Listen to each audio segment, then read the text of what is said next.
There is a Bible up here. I'm excited. Okay. My name is Roxy Deaton, and I'm the president of the Humanists of Houston. And I want to welcome everybody to our presentation this evening. I'm looking forward to hearing Mike's talk. But first of all, I wanted to tell you a little bit about the Humanists of Houston. We are a group, we've been in a free-thinking group in Houston since the late 1970s, in some iteration or another. Groups have merged and split and disappeared and re-emerged. But our mission is to educate people about humanism and to promote humanism. We have a website, humanistofhouston.org. We have a Facebook page, and we tweet. We first met our guest speaker at last October's Texas Freethought Convention here in Houston. I know a lot of familiar faces here who attended. No insignificant risk to himself, as he was actually the head pastor of a local at the time, as well as the former head pastor of one of the largest churches in the Houston area. After first meeting him, we were immediately inspired by his courage in taking that bold and risky first step into the world of free thought and secularism, while at the same time still having his other foot firmly planted in the world of Scripture and faith. Since then, we've continued to be inspired by his courage as he begins to move into the next phase of his life and leaves behind the world of religion that he has occupied for so long. In just the short time since he came out as an atheist on MSNBC and left the ministry, he has spoken at the American Atheists National Convention in Washington, D.C. He's been interviewed by Richard Dawkins regarding his experience in the Clergy Project, which is a program for ministers who no longer believe.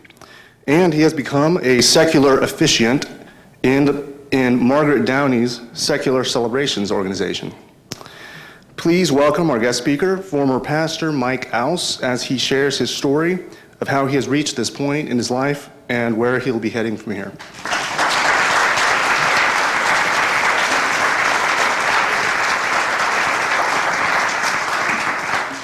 Thank you so much, Vic, for the very nice intro. I'll just get right into it. For most of my life, most of my adult life, I had been a practitioner of the world's second oldest profession. For 17 years in a mainline Protestant church, and then for the past couple of years in an independent, more progressive congregation. I haven't always been a skeptic. I did grow up in the church. I was raised in the church. And when I got into the ministry gig, I did it with the best of intentions at the time. I really did pretty much believe all the doctrines, you know, born of the Virgin Mary, suffered under Pontius Pilate, was crucified, died, and was buried, descended into hell, and the third day he rose again. I saw some of you try to stand up when I said that. So my drift away from faith was gradual. It began really just over the years by jettisoning one doctrine after another. I thought, well, do you really have to believe in the virgin birth? No, that's not really that important, you know. And you start going through the list. You don't really have to believe in a literal devil. He's just kind of this literary device. He's a personification of evil, but not an actual entity. And so I started working my way down the list, and then I got, he didn't really rise from the dead. He was resurrected in the hearts of his believers, and they carried on, his ministry and were inspired. And then one day I woke up and it's like, yeah, there ain't nothing left. In terms of the dogmas, and I realized that I really wasn't a believer in any kind of meaningful sense of the word. So actually I remember the moment quite well. The moment, my born-again experience. I was reading Dan Dennett's book, Breaking the Spell. And it was right in the middle of the book, I realized, wow, the spell has been broken. And so I just stopped right there and I shot Dan Dennett an email. And he responded in like half an hour. Yeah, and I thought, wow, I've worked for Jesus for like almost 20 years and the guy never once,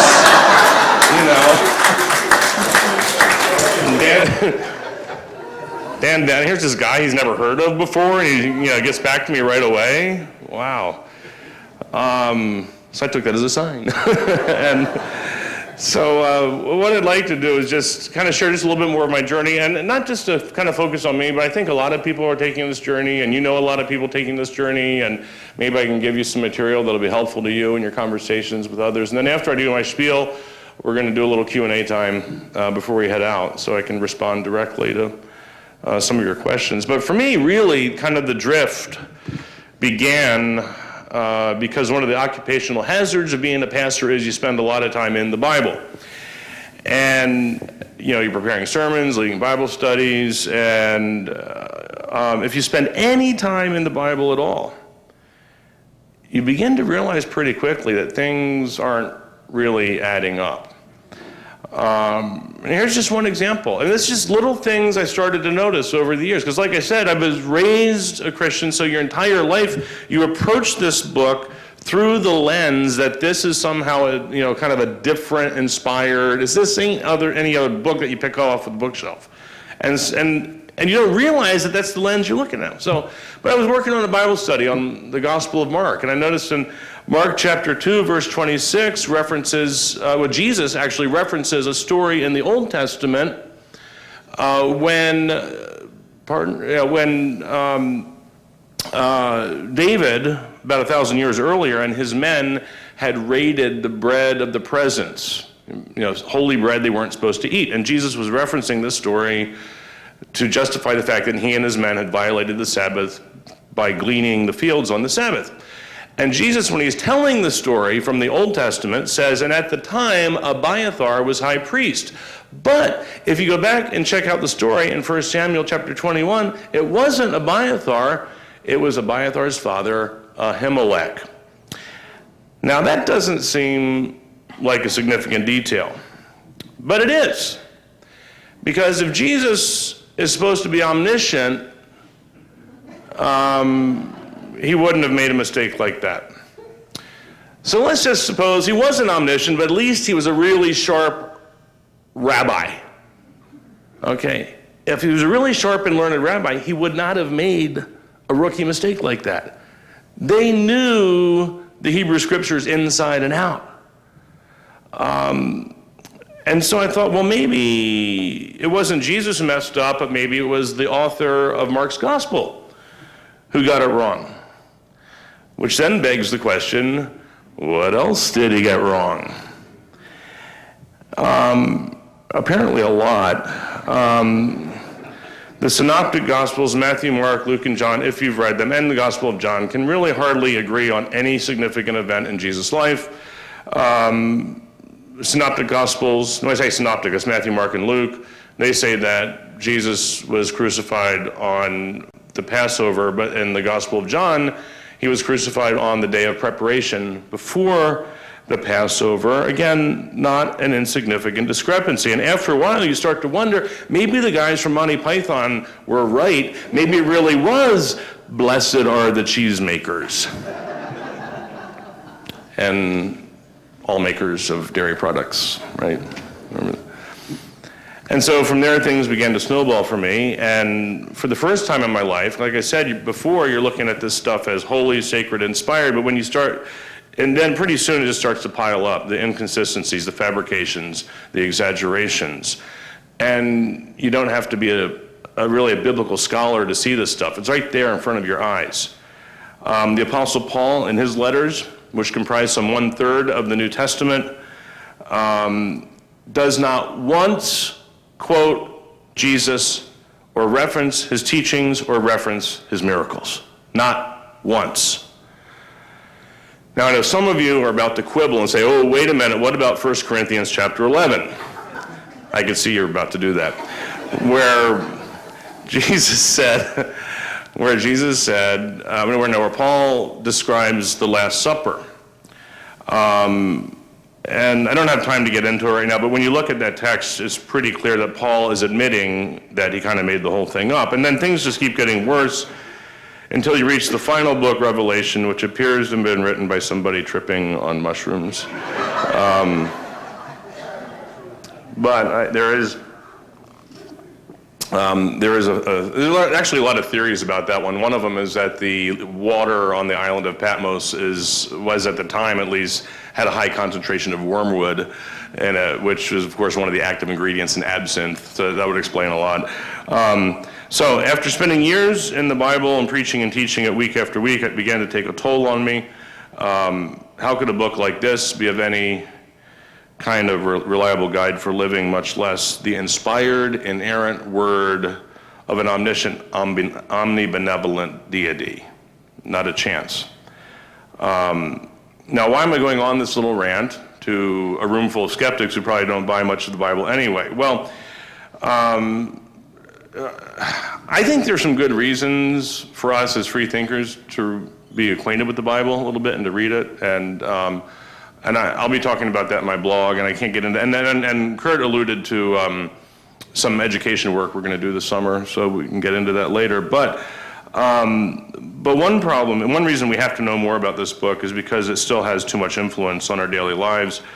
Our public officials are still sworn into office with their hands on a copy of this book. Earlier this year, the Wyoming state legislature was seriously considering apocalypse preparedness legislation, which included exploring the possibility of buying an aircraft carrier. You might remember Wyoming is landlocked. Okay.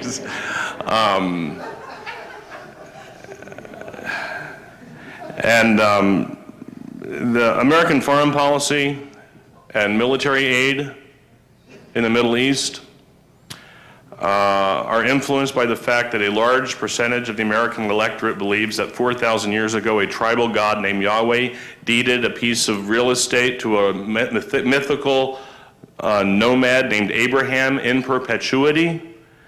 And that's just the tip of the iceberg. So, and I just want to clarify there, I'm not being anti-Israel or pro-Israel. All I'm saying is make the case without mythology. That shouldn't be a factor. So anyway, that's the Bible. The next big nail in the coffin for me, moving beyond Scripture, was really just the reality of how we lived our lives in the church. And before I go on, I want to add this caveat that in no way do I want to sound flippant or condescending to the people I ministered to. I love them dearly. And what follows is not a criticism, but it's just observation of the reality of day-to-day Christian life in middle-class America. We'll get back to the Bible for a moment. Most Christians in America will say that they revere the Bible as the Word of God, and yet they do not know it and they do not read it. And in the course of 20 years of ministry, I have not met a single Christian layperson who could give me a reasonable synopsis of the narrative trajectory, even this, like, you know, the Cliff Notes outline from beginning to end. If it really were a supernatural book, a divine message of eternal truth plopped out of heaven that has relevance for everybody, you'd think it'd be like the best book ever written. It's not. You'd think it'd be like as good as a John Grisham novel, maybe, or Stephen King.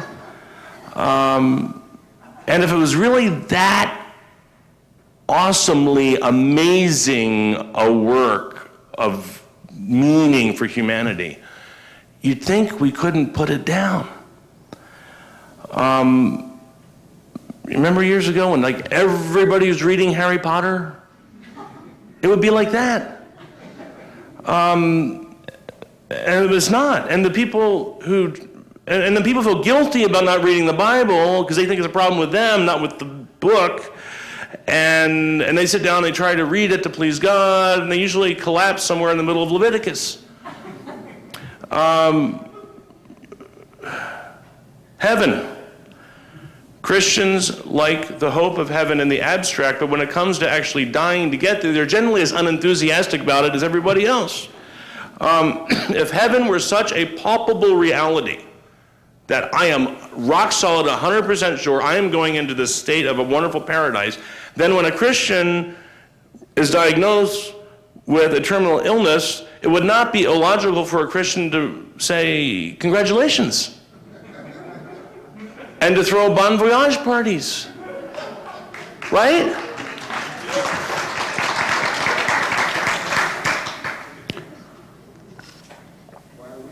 Despite what Christians profess about the power of prayer, they really don't believe in its efficacy. In times of illness, prayer is seen at least as a complement to the medical arts. And aside from a few marginal groups like the Christian Scientists, most Christians seek out professional medical help, just like anybody else. And they throw in prayer on the off chance that it might do something, like aid it along a little bit. But nobody believes that prayer is going to do the whole thing. I've prayed with thousands of people. I have never seen it work. I'm just saying it. I'm tired. It ain't working. It's not working. And I'm saying that out of anguish. How many terminally ill people I sat by their bed and prayed my heart out, saying, let's do something here. And for all the people that claim that prayer has healed them, they conveniently suffer from illnesses where the power of prayer is not externally visible. What I mean is, for example, prayer is not even as effective as Rogaine for healing male pattern baldness. I've tried. I did. And really, if prayer were at least as effective as Rogaine, I'd believe. I would. The point is, despite what, and here again, this is not a criticism of Christians. You understand what I'm trying to say? It's an observation that the way we as Christians were living our lives day to day, we lived as if Christianity were not an all-encompassing reality. We lived as practical atheists. Which is a tacit admission that the claims of religion are not true or real. And finally, there's what I call the mundane solipsism of congregational life. The psalmist says, keep me as the apple of your eye. And for many believers, that is pretty much the bottom line. God is busy choreographing my day, planning the weather for my golf outing or my fishing trip, getting me a parking spot at the mall, stuff like that. And all the while he was busy directing your day, he somehow neglected to get minimal nutrition into the hundreds of millions of our brothers and sisters around the world who live on the brink of starvation every day.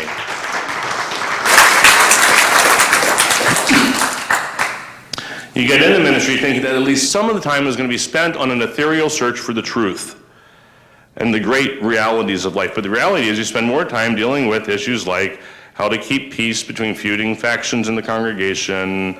Are we going to have traditional worship or contemporary worship? Are we going to have a pipe organ or a digital organ? I know one church that solved that one by purchasing a digital organ, and then they put up fake pipes next to it. Please both factions. One example from my ministry is illustrative. Are we doing okay on time? Because we're doing good? Okay. Of all the topics I preached on over the years and taught about, the most controversial policy decision I ever made was the day I changed the communion wine. And it started like this. One day it kind of struck me that we ought to be drinking better communion wine. Because I thought if, there is a God, then one of the essential divine attributes of the Lord would be that he would have impeccable taste. And he sure as heck wouldn't be drinking the swill that we were drinking. So the budget was good, and we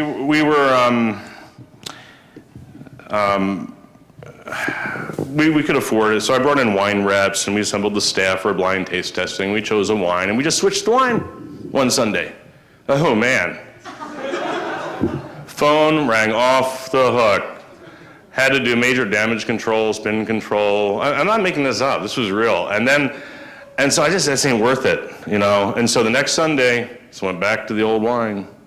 Oh, so much appreciation. Emails, letters, cards. One guy called me up. Pastor, what is the name of that wine we use for communion? We like it so much, we'd like to buy a case for the house. I said, yes, it's a very special wine. Do you have something to write with? Yeah, what is it? Okay, here it is. I'll say it slowly. Mogan David. And we sell no wine before, that was Gallo, but you know. So anyway,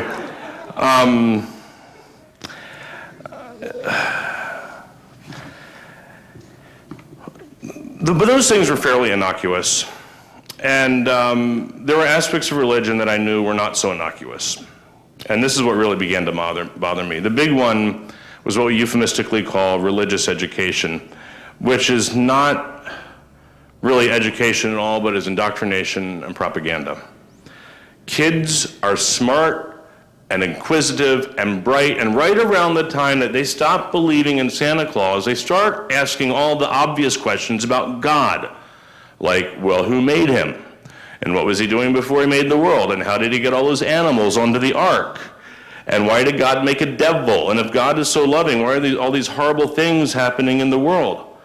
All very good questions for which there are no good answers. In Sunday school, we teach well-known stories from the Bible to edify the children and strengthen their faith. But most of these stories, it took me a long time to realize this, but most of those stories that we were teaching the kids have a very sinister side to them. And they terrorize young minds. And introduces them to the fundamentally horrific and gruesome worldview that is at the heart of Christian theology as a cult of human sacrifice. And that's what it is at its heart. I'll give you an example from my own childhood. When I was in elementary school, our vocal music teacher was teaching us a song about Noah's Ark. Public school, by the way. And I vividly remember the experience to this day. I was in second grade, and we were standing on those little risers they had in the vocal music room, and she was standing there, and she had big hair. It was white, big hair. She had far side glasses, and she was telling us about the story behind the song that we're about to sing about Noah's Ark and about how God punished all the wickedness in the world by killing everybody except for one family and pairs of all the animals which he put on the ark. And she was saying this in a pretty sweet voice, and we were following her. And then she says this, and then he put a rainbow in the sky as a sign that he would never again destroy the world with water. And then she said, and you know why he promised to do that, boys and girls? And she said, and suddenly she started to get like agitated. I remember her face got red and her eyes started to pop out, and she practically screamed, because the next time he comes, he's going to destroy the world with fire. Like, second grade. Now, granted, most Sunday school lessons are not as memorable as that one, but still many of the stories we expose the children to are just awful. Here's another one that I learned when I was a kid that I know was in our curriculum all the time. We taught about the time that God tested the faith of Abraham by requiring him to sacrifice his only son, Isaac. And what little kid hearing that story is not also going to picture them being in Isaac's place on the altar with the knife poised to strike? And I still don't get it. That story is taught as an example of God's beneficence. God basically stages a mock execution, and because he decides not to go through with the execution, he's a swell guy. And that's good news. The tradition that I was part of, there was this thing called confirmation that was very big. It's big in a lot of Christian traditions where teenagers, after some extra preparation classes, get up and they make a public profession of their faith. And every year, throughout my entire ministry, as we approached the day of confirmation, which was always in the spring, around the day of Pentecost, the day of the Holy Festival of the Holy Spirit, I would get a frantic parent calling me saying, my son, my daughter says they don't believe and they don't want to go through with confirmation. and you've got to do something because the invites have been set out, the caterer has been lined up, the relatives have bought their tickets to come, do something. And so, what can you do? They're paying the bills, and so bring the kid in, and we sit down and we talk, and I would try to reassure them that, doubt is a part of the spiritual journey, and it's natural not to believe everything right away, and just give it time, it will make sense, and, basically don't ruffle anybody's feathers. And what I should have said is this: yes, good for you. You're asking the right questions that nobody has an answer for. Run, Forrest, run. And very belatedly, I came to see there's nothing remotely educational about Christian education. The dogma and the propaganda essentially work to disable critical thinking and squelch inquiring minds. And I have to believe there are ramifications for our culture by doing that. Some of you may be wondering why I stuck with it so long. How can you live with the cognitive dissonance, all that kind of stuff? Well, first of all, you spend a long time preparing for ministry. And like I said, I got into it fully committed to everything. I was not as critical a thinker then, I guess. I don't know. And it was 4 years after college of, graduate school preparation, and a lot of money goes into that, and the thought of retooling was pretty daunting, and you got to support a family. And I thought, after all, there's plenty of other people that make their livings doing things of dubious social value, right? Big tobacco executives, the people who sell subprime mortgages, the people who developed and marketed the shake weight. Okay. Ab roller. We can go. Okay. And the other thing is, it wasn't all bad. That's the thing. And we have to, free thinkers, we have to acknowledge this. It's not all bad. There's a lot of good stuff. There's good fellowship. There's good music sometimes. There's service projects. I liked doing this, getting up and talking to folks and maybe make their week a little better. But probably the biggest reason I didn't leave earlier was tribalism. Over hundreds of thousands of years, our species has evolved to be an intensely tribal creature. Humans are intensely tribal. And it's really, really hard to leave your tribe, no matter what tribe that is. All my friends were in the tribe, all my family was in the tribe, I was comfortable there. And for many of us, perhaps most humans, tribal instincts can override rational thought. But I just personally reached the point where I became convinced that the cost of perpetuating the mythical dogma aspects of religion has become too great for our society. We see it all the time. Look what's been happening this year alone with legislatures around the country with their kind of invasive, oppressive legislation that's restricting the right of women to make choices about their body, and now contraception is even on the table? Was there a DeLorean parked outside? What is this? I read the New York Times every day, and I started a new file of clippings. Stories where people are killed somewhere around the world because of theology. Nearly every day in Section A of the New York Times. Nearly every day. A few years ago, I ran across a book entitled, it's a good book, Losing My Religion. Have you read it? It was the story of a journalist who covered the religion beat for the Los Angeles Times, and in the course of his work as a correspondent, he lost his faith, and he wrote this book. And now I see more where he was coming from. But there's something about the book that bothers me as I thought about that book. And I recommend the book, great book. But the cover of the book, Losing My Religion, it's dark, and the only image on the front of the book is this white candle with a brass candle holder, and there's a whiff of smoke coming up from the candle because it's been extinguished. And the more I think about that photo, the more I thought, no, that's not the way it is. When you lose your faith, it's not like a candle going out. It's like the light's coming on. It's like the lights at Wrigley Field coming on for the first time.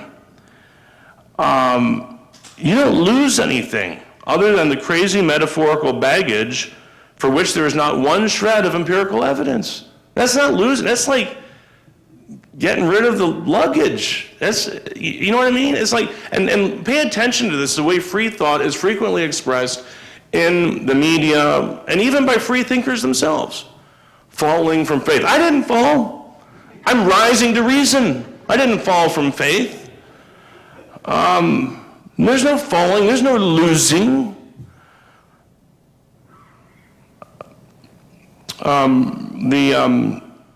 Christians call their message the gospel, from the Old English word for good news, Godspell, which is also kind of an English translation of the Greek word euangelion, which means glad tidings. Is where we get the word evangelism, evangelical, stuff like that. That's not the gospel. This is the gospel. Free thought is the gospel. Reason is the good news. We are not in bondage to a totalitarian deity whose expectations you cannot possibly live up to. We are free to explore reality as it is, to live our lives with intellectual honesty, with inquiring minds, with empirical truth. This is the only gospel, my friends, that will save our struggling planet. And I want to add this quick plea, because I think as you realize, we are living in a time of unprecedented change. I mean, this is the thing. You all know about Moore's Law, and in a sense, there's kind of this, I think, a social equivalent to Moore's Law, that so we're not only changing, the rate of change in our society is increasing rapidly on so many fronts, and as we heard, ranks of non-believers are growing faster than any other religious group. And the thing that has surprised me the most since my appearance on Up with Chris Hayes on the MSNBC show network is the number of Christians, lifetime church-going people who have come up to me and said on the QT, yeah, I really didn't believe this either. And they said, I've had the same questions, but they haven't dared to say anything about it because they thought they'd be weird or they wouldn't fit into the tribe or there was not room for those questions. And I've been getting a lot of that. I've been getting phone calls from clergy from around the country who I do not know. Somebody put my phone number out on like the National Yellow Pages or something because I'm getting phone calls but and they're saying they're in the same situation. And so all I'm saying is something is afoot. And as Kurt said, this is a good time to be a free thinker and just be patient and gracious with your religious friends because I think many of them are not as orthodox as they might appear, and it might surprise you. And finally, I want to say, getting back to the tribals and things, I could not have made this kind of change without people like you. Vic mentioned how I went to the Texas Freethought Convention. I wasn't going to that to make any kind of statement. In fact, I wanted to put a bag over my head. I didn't want to be seen there. But Michael Shermer was there, and Richard Dawkins was there, and these guys whose books I've been reading were there. So I thought, well, I got to hear these guys, And so I got there not knowing what to expect. No intention of really ever kind of proclaiming myself to be a skeptic, I guess. And I got there, and it was the first time in my life that I'd been around so many free thinkers and agnostics and atheists and skeptics, and you weren't weird, You know what I mean? It was like, it was like this foreign tribe. I was entering this foreign tribe, and people were friendly and welcoming and gracious and amazing. And the experience at the convention was significant for me because for the first time, I had a tangible example of an alternate tribe, because we are so tribal. Very few people in this world can ever leave a tribe and run off on their own to die in the savannah. You need another tribe to connect to. And when I had a vision for an alternate tribe, That's what made the difference. And so I thank you for making that possible. I thank you for taking me in. And thanks for being here and letting me ramble on for a little while tonight. I hope you enjoyed it. That's it.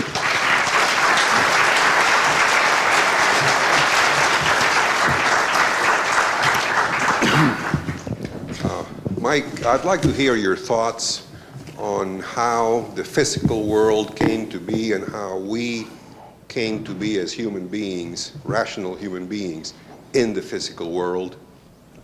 I'm not a scientist. I'm a recovering theologian. So Darwin is cool. I get, I was also a liberal arts major, so I took like one science class. But I don't know where we came from. I mean, but I'm a total, evolution has blown me away. And that doesn't explain about the physical, but how life came about. Evolution rocks my world every day the more I read about it. And another big thing for me in my journey was reading about evolutionary psychology. My first introduction to that was The Moral Animal by Robert Wright, and then that led me to other books. Read some of Steven Pinker's books, and this really helped me understand is how much of our psyches is rooted in our evolutionary past, and how religion has evolved in the same way that languages has evolved. And so in terms of, that's my understanding about, I completely look at the world through Darwinian lenses when it comes to life. In terms of, Big Bang and stuff like that, I'm willing to listen to the thoughts of, the great astrophysicists and what they have to say about it. And I find it fascinating, but I don't have any answers. I mean, is that okay? Yeah, thank you, yeah. Hi, you mentioned your family. If you don't mind, would you mind talking a little bit about what was the toll or the experience you went through when all this happened? Yeah, I'm still kind of dealing with that. Different folks have responded differently.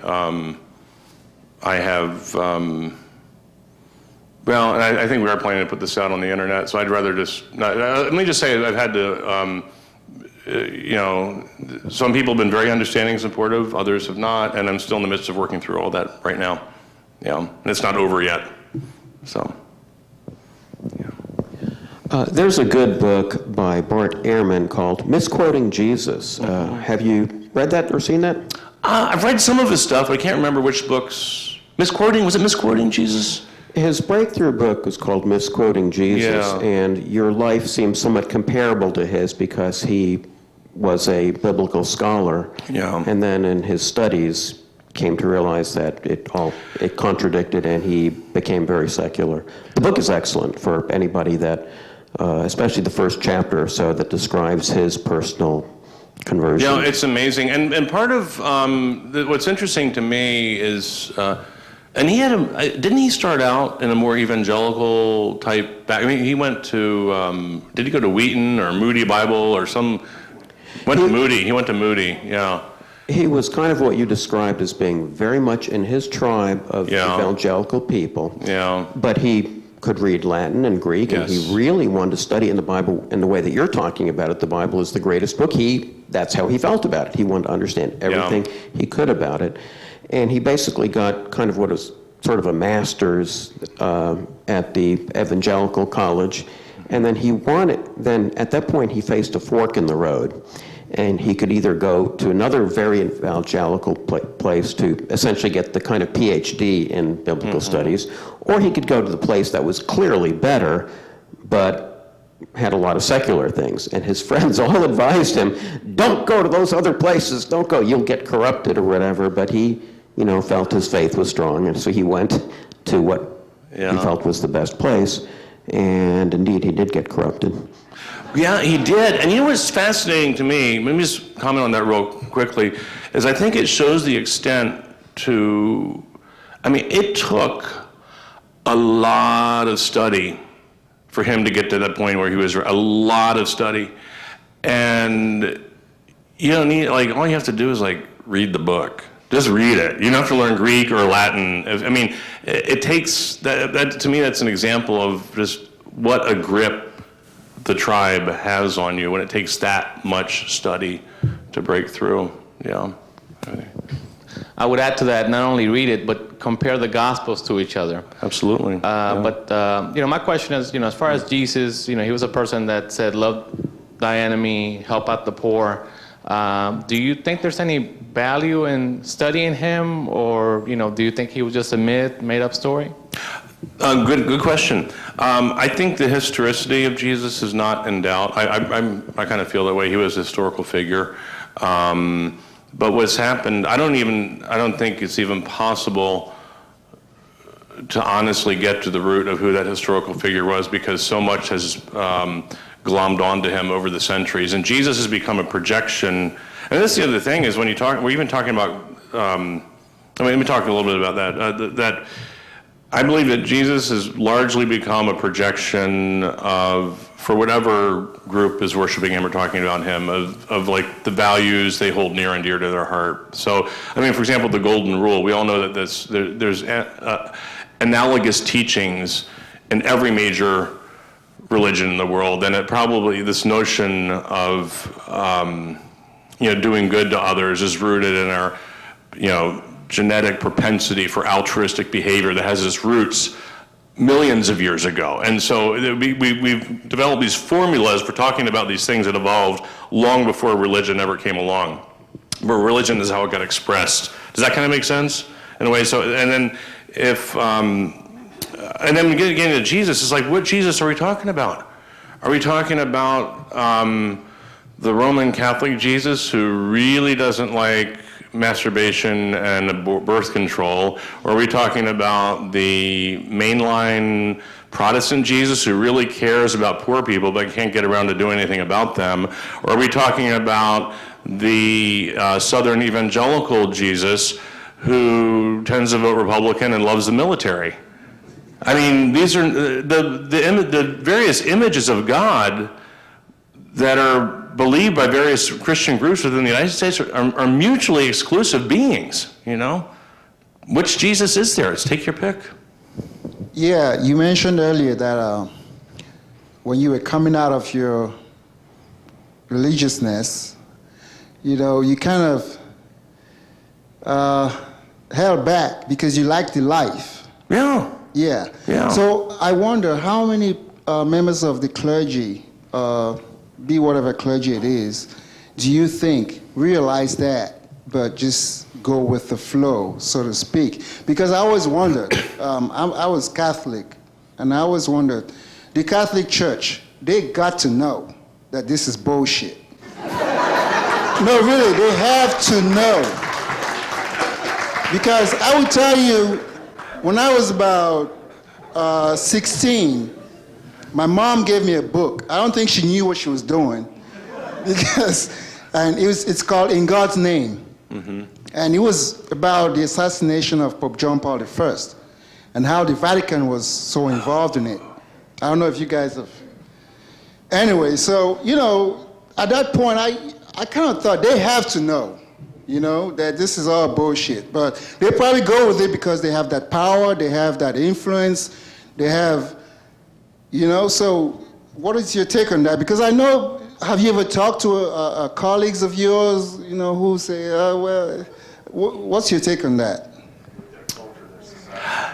Kurt just said, in case you didn't hear, he said he thinks that the truth, the truth doesn't matter so much. I think it's true for theological truths. I came to that conclusion a while back, that most Christians are not driven by a quest for theological truth at all, and they do not really necessarily believe what they're saying in the creed, but there's comfort in the rituals, there's comfort in the tribe.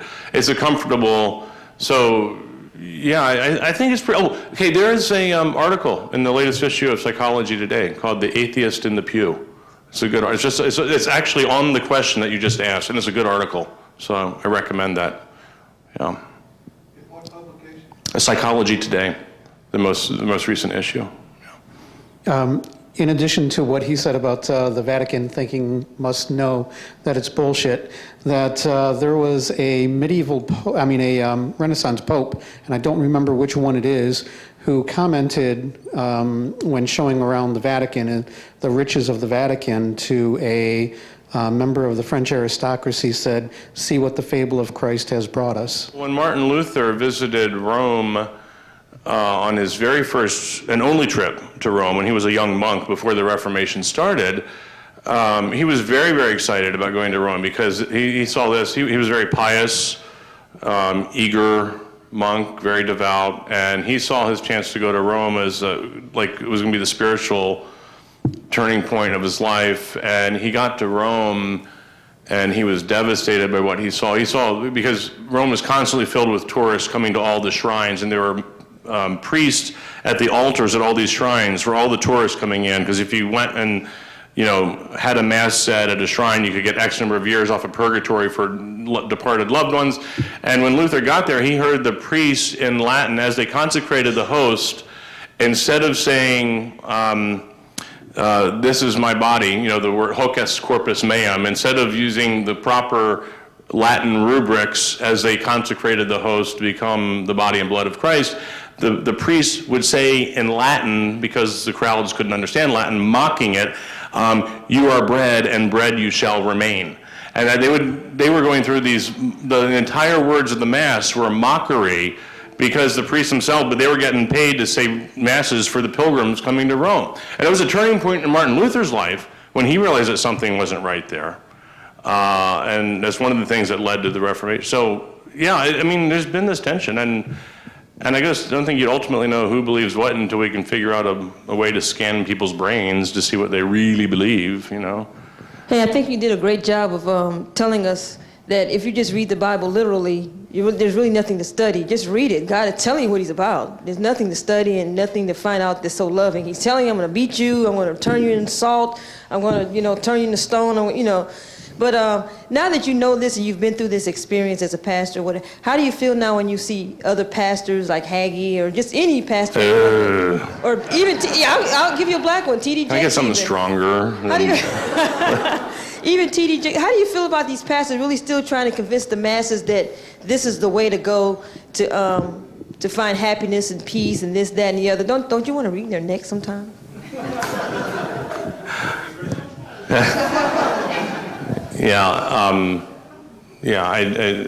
It's very frustrating. And I see, even before, I kind of came to my current, situation, I would see a lot of, because I still watch a lot of preachers just because I want to see what they're up to and what they're saying. And there's a lot of, not just the metaphysical garbage, there's a lot of horrible psychology that comes from pulpits, a lot of horrendous science, a lot of, I can't tell you the number of times I've heard prominent pastors get up in their pulpits and tell people they need to throw out their antidepressants because depression is just the devil working on them, and if they had a stronger faith, they wouldn't need, and people listen to them because they're in this position of authority and whatever kind of credence they lend to that. And so, yeah, there's a lot of bad stuff being said still, for sure. Yeah. I was wondering, as your faith kind of deteriorated, did you change how you'd write your sermons and conduct your Bible studies so that you can kind of avoid the tough questions that you would get? Yeah. Well, I didn't get many. Most of the tough questions came from myself, really. Most church members don't ask really tough Bible questions. There again, it's not a criticism. It's just that the interest isn't there. So yeah, I wouldn't. Okay, for example, I found myself censoring myself actually for years, because even back when I still considered myself a believing pastor, I knew truths about the Bible that I would never share from the pulpit. Like, are you going to get up on Sunday in most churches and say, well, all the best archaeologists in Israel say that the Exodus and Passover event did not happen. There's not one shred of evidence, not for lack of trying, because they basically dug up the entire Sinai Peninsula looking for like one lonely little campsite. There ain't nothing. And so am I going to get up and say, well, Moses didn't exist and Abraham didn't exist? And, so there were things for a long time I was constantly censoring myself on. I mean, there's things I wanted to talk about that were fascinating in the Bible that I would love to talk about, but for a long time I felt like people couldn't handle it, and maybe I didn't give them enough credit. Maybe they could handle it more. I don't know. But like Solomon's temple, it ain't there. There ought to be some shred of Solomon's temple. It was supposed to be one of the most magnificent buildings of the ancient world. There's nothing there. David was not a king of leading massive armies. If anything, he was a small tribal chieftain. Stuff like that. Yeah. So, yeah, I have see, you've tapped into something here. Mike, do the Protestant ministers purposefully avoid the evil in the Old Testament and avoid teaching that and preaching about that from the pulpit, and instead spoon feed the good stuff? Yeah, I didn't shy. I used to teach a midweek Bible study, and we didn't shy away from the violence because we would work through the slaughter and the blood and see what was all there. But one of the things, yeah, I mean, you read Joshua, Judges, but so I didn't really shy away from it. I guess what my contention is that the New Testament really isn't that much better than the Old Testament. I think that's a common misperception to people. The doctrine of an eternal hell where people are tormented forever and ever and ever, that's a New Testament doctrine. It's nowhere in the Old Testament. Slavery is just as much approved in the New Testament as it is in the Old Testament. Women are just as much suppressed in the New Testament as they are in the Old Testament. And so I don't see really one as being better or worse than the other. Sometimes I throw stuff out there just to see if it bothered anybody, But of course you want to focus on, like you said, the good stuff, because that's where nobody wants to come to church to get bummed out.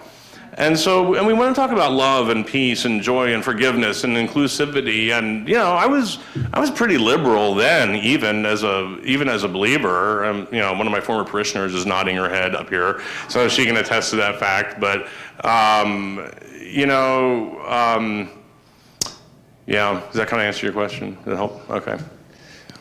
Do you ever consider or think about going back to your church and ministering to the people in your church and let them know your change of heart? Letting them know that I have changed my heart? Right, yeah. Well, it had been kind of out there in public lately, so kind of folks know it's one of the reasons I wanted to do something publicly, so as many people would know as possible. So there are interviews with me with Richard Dawkins on YouTube. The MSNBC clip is on YouTube. So I haven't been quiet about it now. I've been keeping a blog and writing on there for people to, kind of sharing my thoughts. I'm glad to speak to any group, anytime, anywhere. If you guys know a church somewhere that would like to have someone come talk to them, I'd be more than happy. And I'll do it in a friendly way. I like people. That's one reason I'm here saying what I'm saying. So I'd like to be out there and help get the word out. I would. Yeah. What's your present thought on the soul and spirit at your present time? On soul and spirit? The soul, that was one of the questions for me that really challenged my Christian orthodoxy, because if there is such a thing as a soul, as some entity in our psyche somewhere that has not been found, hasn't been identified, hasn't been weighed, measured, or anything, it's a theory that there's some kind of nebulous essence that transcends our, number one, I'm a materialist. I think all reality is material. Every thought in our head is a chemical reaction, that there's this, there's this continuum of matter and energy, that there's no kind of supernatural world. But I even would say that when I was a pastor, that everything's just patterns of distortion in the fabric of time and space. I mean, all reality is. So I am a materialist. But getting back to the soul, if there is something like that, then where in the process of our evolution was that inserted? How did that come about? And we're not the only humans. I mean, this is the thing to remember about the predecessor hominid species. They were humans too. They weren't Homo sapiens, but they were Homo habilis and Homo erectus, and then there was Australopithecus. But of course, anything with Homo as the genus is a form of human. Did Homo habilis or Homo erectus have souls? Did they need saving too? Did Lucy have a soul? And if these species were still in Neanderthal, you know, Homo sapiens and Neanderthal lived at the same time for quite a while, and then we wiped them out. And then those of us who are Western European got stuck with some of their DNA. But did they have, I mean, their brains were bigger than ours. Did they have a soul? And so is Jesus' salvific activity on the cross retroactive to cover all of those guys? And humanity, Homo sapiens, has been around for 200,000 years. Jesus showed up in year 198,000 of our existence. What took him so long? You know, if all those people had souls, so it's a perplexing question. If there is such a thing, where did it come? When did it evolve? Why don't other creatures, other hominid species have one? So you can see I'm kind of skeptical about this whole thing. Maybe he was just waiting for us to perfect cross-building technology. So, a little bit less theological question and a little bit more practical one. You're recently unemployed. How's the job search going? Working on a few different things. So, if anyone has like a really great job offer, let me know. I mean, I'm all ears, okay? But I am getting involved. I hope to hammer together a few different things that might allow me to make a living without working for the man. One of those being working with my friend Margaret Downey from the Center of the Society of the Freethought Society, and she's very graciously invited me to be a part of her secular celebrations program, and I love doing weddings. I find funerals meaningful, and there are a whole host of life passage ceremonies that we would like to help people with, and Margaret has a vision for expanding this to include other former clergy around the country, because up until now, it's just been her. And so I'd like to find ways to keep doing the things I love doing, only do it with honesty and intellectual integrity. Thank you. And then MSNBC interview, you left off with you were going to meet with your church in a week, and they were going to decide their fate. How did the conversation go? My folks were as wonderful and gracious as you could possibly imagine, and we decided it was best to part ways because I could no longer. The Constitution of our church had in the constituting documents affirming the historic creeds of Christianity. And those are metaphysical statements that I cannot affirm. And so there was no way that I could continue to be a pastor and disagree with these documents that are in the Constitution of our nonprofit organization. So, yeah, but my folks were, they were pretty amazing. The most recent church I served was non-denominational. I was raised in the Unitarian Universalist Church, and I was sort of wondering what your thoughts were on that organization, and had you considered working in that sort of a church setting, since they sort of teach thinking on your own. Like I was raised to question not like all religions. You're sort of taught about everything, and then sort of, you can have it your own way. Yeah, I've heard about those guys. I mean, they sound pretty interesting to me, and it might be an option to check out. Yeah, but I'm giving thought to a lot of different things right now. Thank you. I have encountered recently when people talk about religion, and you oppose them or you don't have the same way of thinking. Is it because they are so brainwashed that they have the Stockholm syndrome of the preacher that they can't think logically, or? I wonder if some of it gets back to our tribal instinct again. When somebody threatens our tribe, our reactions are visceral and not rational most of the time. Think about how many of us would feel if someone, like, for example, desecrates the flag, or, okay, look, I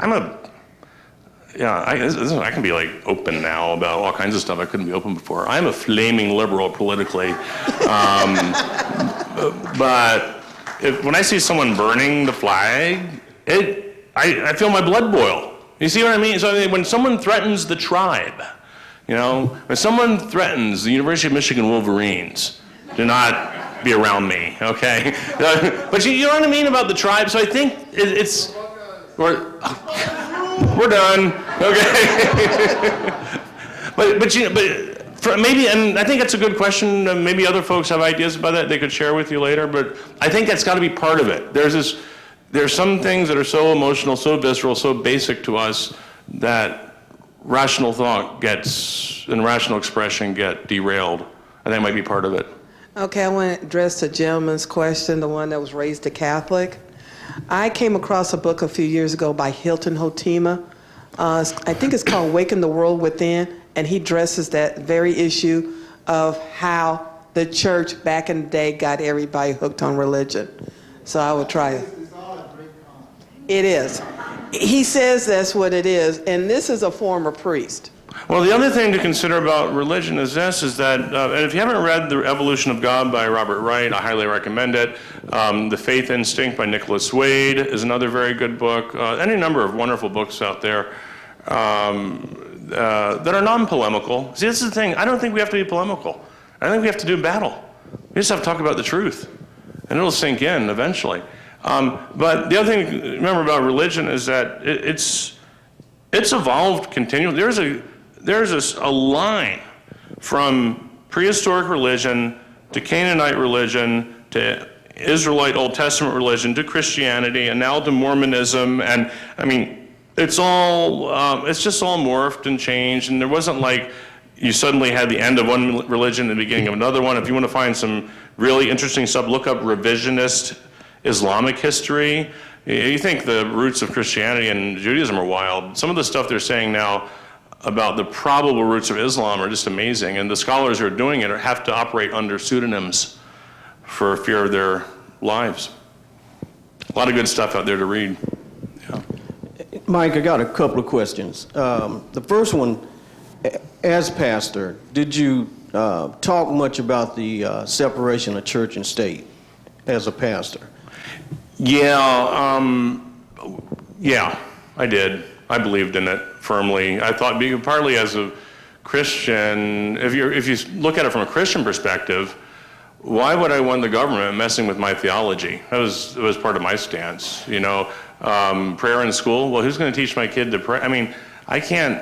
Am I going to agree with the theology, the person who's teaching my kid to pray in school? So I think even from the basis of a faith stance, you can come up with a very rational argument in favor of separation of church and state. I've personally always felt very firmly about that, and spoke openly about that too. Yeah. The next question is regarding money in the church. Mm-hmm. It's so much of it, and it's such a great influence on our society anyway. How did you deal with that? How was your approach to the money side, and what was your teaching in terms of theology about money in the church? Number one, I had this rule: the pastor never touches the sound system or the offering plate. You don't touch the money. Okay, if you want,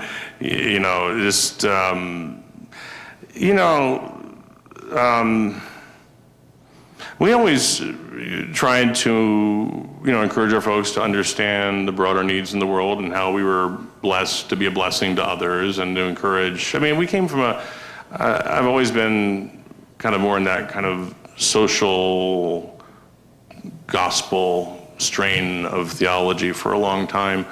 But when it came time to raise money for projects, we did it. I've been a part of big building projects over the years. And that's been a frustration, because when you think about all the massive buildings that are on, tax-free land, that are being air conditioned all throughout the week, and they're being used like once a week. It's I start to get a little bit frustrated about the bad use of resources.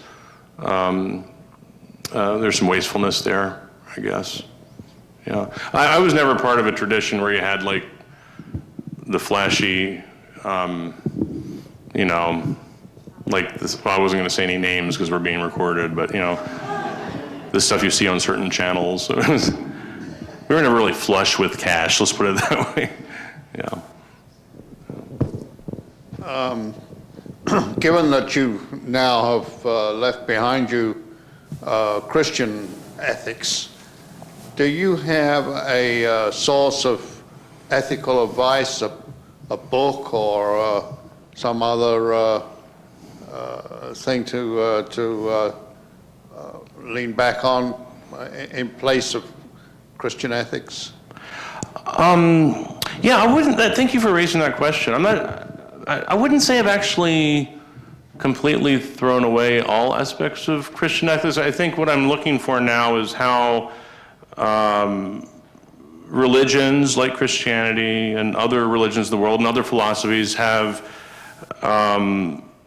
tried to express what I think there's kind of this universal sense of, actually there's been a lot of interesting studies about that, how people's basic moral compasses, the way they understand solutions to moral situations, the answers are amazingly uniform for cultures around the world, even in pre-literate cultures. Some of that was covered in Steven Pinker's book, The Blank Slate. So I think all of us have some really powerful, universal, deeply ingrained ethical impulses within us. And religion was one way to express those. And so I think loving your neighbor is a great idea. Okay, there's a lot of stuff we want to affirm, for sure. I've heard Richard Dawkins refer to himself as a cultural Christian. I'm not quite sure what he meant by it, but do you have any comment? Yeah, that would be interesting to ask. I don't think I'd ever want to attempt to speak for Richard Dawkins on anything. He's an amazing man, a very articulate man. I was watching his debate with Rowan Williams, the Archbishop of Canterbury, which is a very good thing to watch. That's also online. It's about an hour long. And he admits at the beginning that he was singing a hymn in the shower that morning. And he quoted the first words of the hymn, and then he said, well, then it goes downhill after that. But all of us, not actually all of us, but I think I can say this. When I was having a conversation with my mother, and she said, well, tell me Christianity is still a part of your life. I was like, well, it is, because it's been a part of my life for so long, and it's always going to be, there are aspects of, there are hymns, like Richard Dawkins singing the hymn. There are going to be hymns that'll be there forever. There are a lot of good things. All I'm saying is, we don't need the metaphysical garbage. We don't need the lie. We don't need to perpetuate the lies. There is something called, I have a lot of friends who consider themselves culturally Jewish, that they will still celebrate Passover and Yom Kippur, but they are non-theistic. But that Jewish identity is still, is there room for a secular Christian version of that? I mean, it's an interesting question. Yeah. Oh, you know what? And Kurt wrote a really great, your piece, I loved your piece, Kurt, on why you like Christmas as an atheist. That was in the Chronicle, right? Chron.com. Yeah, look for Kurt's piece on that. That was very, very well done. Of course, one of the problems is that people use religion for many, many different things. One way of subdividing is that people have their personal religions to feel at peace and organize themselves. But then you have a community religion and things that try to accomplish things for the good of the whole community. Mm-hmm. And those are connected but different. Now, obviously, some of those, we could just talk with you for hours and hours, so I'll try to keep it to one thing. On the really biggest level, humanity itself, human civilization, is overpopulated the earth. There are tons of problems that the world community faces as a whole. Mm-hmm. In regards to this, there's a scientist named E.O. Wilson, who, by the way, is a former Humanist of the Year. About 4 years ago, wrote a book called The Creation, where he asserted that since science and religion are fighting each other so much, he says, well, no, it's really not that way, and pretty much a lot of people basically have the same goals. So why don't we get science and religion working together to save the environment and deal with the problems of human civilization? So could you comment on that? Yeah, I'm a huge fan of E.O. Wilson. If I ever stop being a skeptic, I might worship him at some point. He's amazing. I've read Consilience, and I just read his latest book, The Social Conquest of the Earth, which I highly recommend, 2 thumbs up. I think he's saying some amazing things that the world needs to listen to. He poses interesting questions, and he doesn't offer any pat solutions, but he offers a possible way.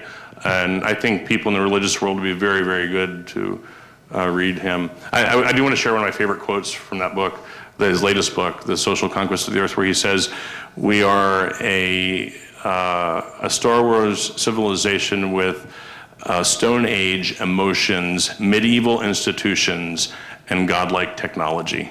And he said that explains a lot right there.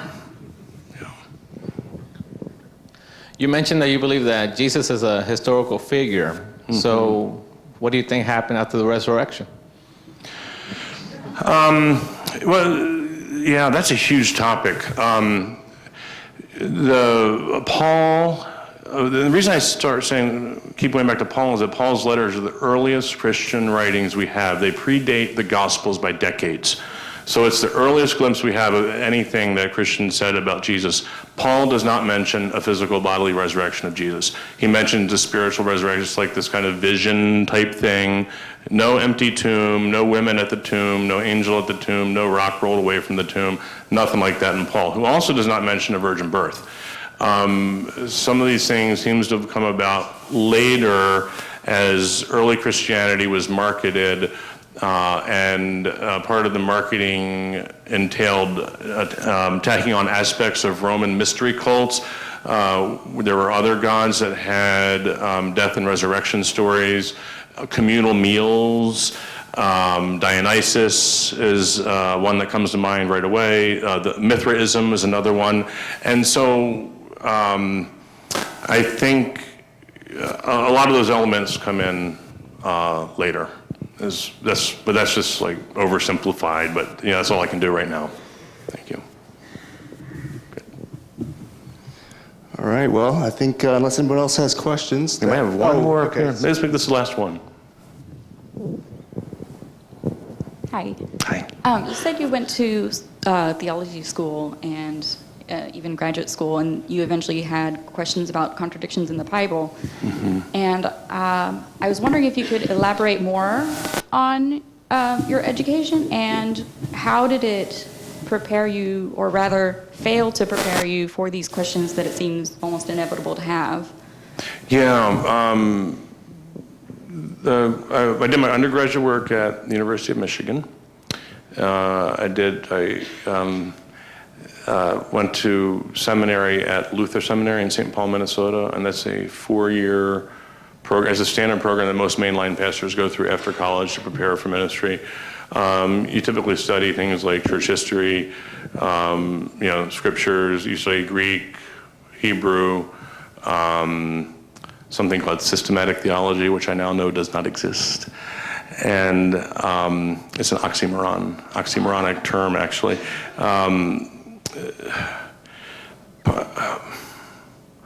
Part of what's happened there is I think part of what's happening is that, for me personally, the world of science has changed so fast, so rapidly, and people in the world of theology, for the most part, haven't attempted to keep up with anything. For example, if you were going, we now know a lot about the neurology of belief. People like Michael Shermer have written, Why People Believe Weird Things, or The Believing Brain, and there are certainly a lot of other books out there. It seems like someone is preparing for a career in the belief business. It would help to understand something about the neurological mechanisms of belief, and yet that's never addressed. I mean, there's so many aspects. Evolution was never addressed, and now I understand evolution explains everything. everywhere you look in this world, any form of life, you just keep coming back to evolution, evolution, evolution. And that's not really, and I did if you go to the Dawkins Foundation, it's richarddawkins.net, I have an article on the front page under Richard Dawkins Originals, which talks about how my understanding of, you remember Richard Dawkins' famous illustration of climbing Mount Improbable as explaining, to me, how that image alone challenges virtually every core doctrine of Orthodox Christianity without even trying. So maybe it's not talked about because it's too dangerous. I don't know. But for me, I kind of like to read, and that's what happened. That's what happens when you read. Yeah, and think. Good. Great. Thank you, everybody. I appreciate it.